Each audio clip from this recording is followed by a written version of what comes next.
Hello everyone, before this video starts, I would appreciate if you guys would leave a like and subscribe, since your support means the world to me and allows me to make these types of videos. Now let's get into the video. Hi there, my name is Amber and I was voted most likely to get killed in my senior yearbook. If you're thinking, wow, that's a pretty dark joke, yes, it is. But there's a little bit of truth in it too. You see, I used to work at a campground that I think some of you know pretty well. It was a decent job. Kate always kept the minors in her employment on the safe jobs. I worked in the camp store as a cashier, and the worst I had to deal with was money that had been pulled out of someone's bra. Please don't do that. Carry a wallet, I'm begging you. No one wants to touch your boob sweat.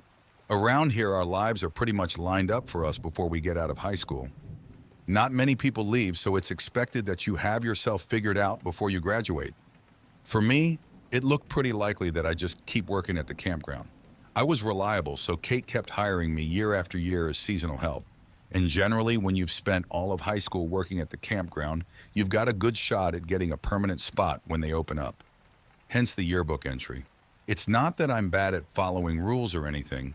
It's just that I don't like dealing with the inhuman, and I'm not very good at handling stressful situations. I cry easily. I'm indecisive. Sometimes I feel like I was everything Kate wasn't. It's weird, you know. What happened? I don't know whether I should refer to her in past tense or not, but this isn't about Kate. To be honest, I didn't even know her that well. She was my boss, sure, but she wasn't really close to anyone.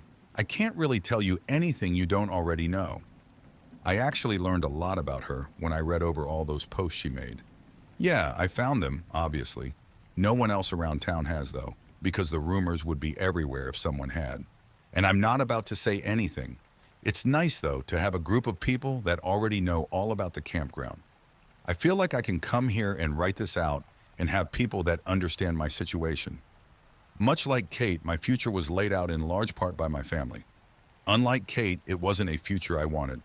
I'm the second oldest in a family of 6. My mom runs the antique store. It's actually just a junk store. But a lot of the campers that venture into town can't tell the difference between a vintage, antique, and badly maintained. I don't think I grew up poor, but I certainly wouldn't call my family financially stable. Same situation as most of the folks around here. I didn't see much of my dad growing up. He was usually out west working in the fields. He sent money home regularly until one day he didn't. We never found out what happened to him. Everyone around town said that he'd gotten tired of mom cheating on him and split. But I don't think the affair was enough to make him abandon his children as well. I think something got him. Something out in the fields. And the people that hired him, well, they've got their own secrets they want to keep, much like Kate did. After he vanished, Mom grew very concerned about making sure all her children would turn out okay. But it was like she could only care about one of us at a time. I grew up without much of her attention, and honestly, I think I wouldn't have turned out that well if it wasn't for the campground. The staff looked out for the high schoolers. Ed gave me my first beer when I was 15. Brian helped get my car towed out of the ditch one winter when I slid off the road. They were like a second family. Then last year, my older sister got married, and all of a sudden, Mom cared very deeply about what would happen to me after I graduated. Fortunately for her, there was a script already written. I was dating someone. His dad ran an auto repair shop, and he was all set to work there and probably inherit it after he got done with school. It's a pretty stable business, and in my mom's mind, that would set me up for life. All I had to do was marry him, and that'd be one less child she had to worry about. He wouldn't go out west and get killed by whatever else is out there, lurking in the branches of the orchards or in the shadows of the barns. And I just accepted this. I graduated in the spring and worked at the campground for the summer, and as fall approached, my older sister started talking about weddings and whether my boyfriend would propose or not. Like that was the only future I had. When I look back, I wonder why I sent out those college applications. No one had talked to me about college. Not my teachers, not my parents, no one. College was something the well-off families like Kate's did, and there aren't many of those.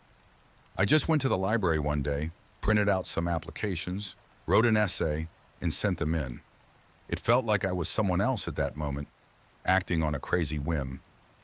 I guess maybe I knew, even if I wasn't ready to admit it to myself. I didn't love my boyfriend. I was just going through the motions. Dating him was something I felt was expected of me. He wasn't even all that nice. Now him I can write about in the past tense. A week ago, I got a response from one of those colleges. It's an obscure state college, but they're giving me an academic scholarship that'll cover tuition, housing, and even a stipend for food. Since I applied too late for the fall semester, I'll be able to start after winter break. It was like my world was turned upside down when I opened that letter. I panicked. I couldn't let anyone in my family see it. They'd all bought into the fantasy that my life would turn out just like my sister's, that I'd marry my high school sweetheart and everything would be perfect, like a fairy tale. And here I was holding the key to my own prison cell, and I couldn't let them know that I had it. With 4 siblings left in the house, I didn't exactly have a lot of privacy, especially during the Christmas season. So I left, took the car, and went to the only place I felt comfortable, the campground. Despite what the yearbook says, I felt safer there than I did in my own home. I took the letter with me so I could read it over and over, in the solitude of the deep woods where no one could bother me. That was the plan, at least. Then everyone's favorite thirst trap showed up. Just sauntered up the path and stopped in front of where I sat on a boulder. I gotta say, I appreciate that Kate's version of him was hot. "Would you like a drink?" Bo asked, holding out the skull cup. I stared blankly at him for a moment. This wasn't my first time seeing him after the rules changed. He could have offered it to me at any time, so why now? "You're at a crossroad," he said in answer to my unspoken question. "It's time to finally decide." Oh, sure, we've all talked about it, how we would answer Bo when he asked, and I just never decided because he doesn't ask the locals, so what did it matter? But here he was offering. I can't, I stammered. "Can't drink or something else?" His gaze slid down to the letter. I clutched it close to my chest and pressed my lips firmly together. He retracted the cup and crouched across from me so that we were on eye level. "I found the Reddit post, I said, when I was searching for university applications. I'm not going to tell Tyler, or anyone else for that matter, anything about what Kate wrote. Wise. I doubt the fairies would be pleased with you for making them come erase Tyler's memory. I want to believe he's got a sense of humor, so I'm just assuming that was a joke. I'm not sure what I want to do," I said glumly. "Mom wants me to stay here and marry my boyfriend." "You realize that you're seeking advice from a creature that literally cannot choose his own name, much less what he wants to be. You sought me out."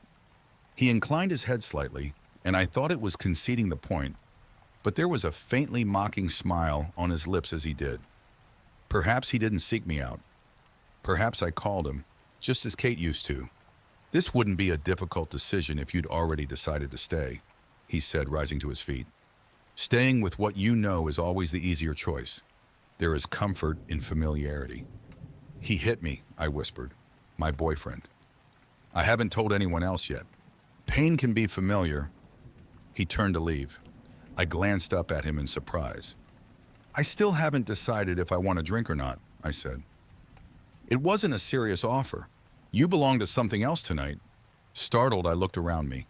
There was nothing in eyeshot, but why was Bo backing away while keeping his gaze expectantly on me? Hadn't Kate handled all the dangerous things? I stumbled to my feet, heart pounding loud enough that I could hear it. Then I realized it wasn't my heartbeat I was hearing. It was hooves. This was Christmas time. I turned around to stare at the source of the approaching noise in dismay, rooted in terror as a group of armored riders mounted on horseback came crashing through the woods, bearing down on where I stood. The Shulikun, here to drown someone that definitely wasn't feeling the Christmas spirit right now. I thought of the damn yearbook, how I got that title not because I was in any more danger than the rest of them, but because I'm incompetent. And I'm ashamed to say that I stood there, paralyzed by fear, helpless to do even the simplest of things. I didn't even try to run. The lead rider closed on me. He leaned over in his saddle, stretching out one hand. I flinched, and then the ground was spinning out from under me. I felt a moment of weightlessness, and it was like every muscle in my body froze, and then I landed on my stomach across the horse's back. It knocked the wind out of me, and it was like my chest froze up. I clutched uselessly at the horse's thin hair, panicking as the ground rushed past my face at a dizzying speed, carried along by the horse's hooves flashing at the corner of my vision. The Shulakun had thrown me bodily across the front of his saddle, and Bo, that little shit, just waved goodbye at me as he quickly receded out of sight. "This one doesn't care much for Christmas," the lead rider hollered back at his company as they rode through the forest. "And what do we do with those that don't keep the spirit of the season?" "Drown them," the rest yelled in response.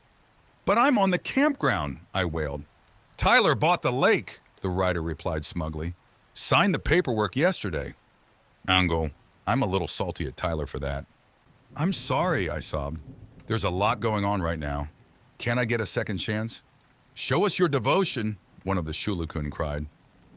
"A song," another added. "A song." It took a moment to catch on to what they were demanding. I got good grades, but I don't feel like I'm particularly clever, and I'm certainly not very brave. But desperation can do funny things to a person, gives them resolve they didn't know they had. I cannot tell you how hard it is to sing Jingle Bells while slung across a horse running at a full gallop while also sobbing uncontrollably, but I somehow got it out.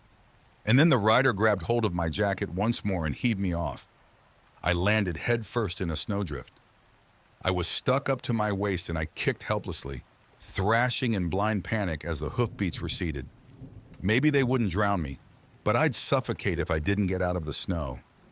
The cold worked its way into my skin and the air grew stale in my lungs. I opened my mouth to gasp and found only snow, filling my mouth, and I desperately choked on it. The letter was still clutched tight in my frozen fingers. College. A way out. I convulsed, twisting my body together and digging my knees into the snow.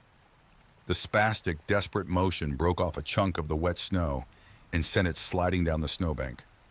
The rest of me broke free shortly after, and I slid down it to rest at the base, gasping for air. More snow broke free, gently rolling down to half cover my chest, but I didn't care. I'd survived. I was alive. The cold air was sweet as it burned in my lungs. I think being half buried in snow was what saved me. The Shulakun weren't the only things out hunting that day. I felt it first as a feeling of dread in my chest, a squeezing sensation. The light was suddenly painful in my eyes, like the waning sunlight reflected all the more brightly off the snow and ice. It was sharp, like the light was crystallizing, stabbing into my flesh.